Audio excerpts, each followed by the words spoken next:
ဆက်လုပ်ပြန်တော့သွားရဲလေးစာလေးသိလားမသိရှင်ဒါပေမဲ့ကျွန်တော်အိပ်ဘက်ပိုင်းကိုတစ်ခါမှခီးတယ်လည်းမတွေ့ဘူးမင်းမြန်ပြီးသွားနေသိမှာပါကျမကလမ်းမလား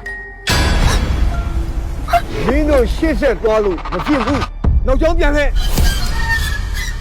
ဒါဆီယမကြီးတော်တဝေကျော်ရဲ့ရုပ်ကံဝေးဖွာလာတဲ့ကလေးအတွက်အဆဆအရာရာဒီကိဟာကပဲတာဝန်ယူတယ်ဆိုတဲ့သဘော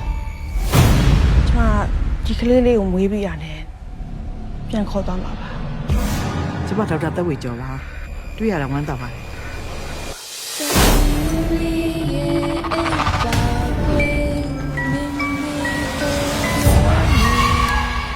စာဖွေပေါ်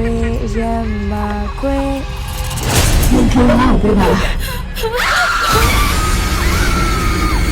ညအခန်းပြင်မှာအမျိုးသမီးတယောက်သားချော်လေးဆိုရအောင်ကြားလိုက်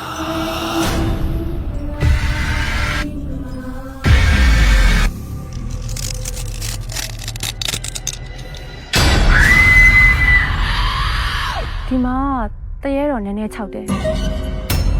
လက်တော်တရေချောက်နေရဲဆိုရင်ဘာလို့စက်နေရသေးလဲဒီမှာတရေခြောက်လို့မနေရဲပဲပြင်မှာသွားနေရင်နားကားသွားကြမှာပဲလေမင်းတို့တက်ရှိတော့သူတို့တပန်းတော့ပါဒီချန်ထဲမှာလေ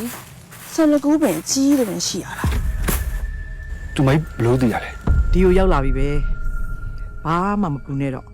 အားလုံးအဆင်ပြေသွားပြီလို့သာအောက်မေ့လိုက်မင်းကလေးမွေးပြီးရင်ငါ့ကိုပြီးခဲ့မပြီးခဲ့နိုင်ပါဘူးငါတည်းကညစကားခွင့်ရတယ်အားလုံးကငါရဲ့တူတူခေါ်သွားမယ်ဒီလိုအားလုံးဘယ်သူမှမလွတ်ရစေရဘူး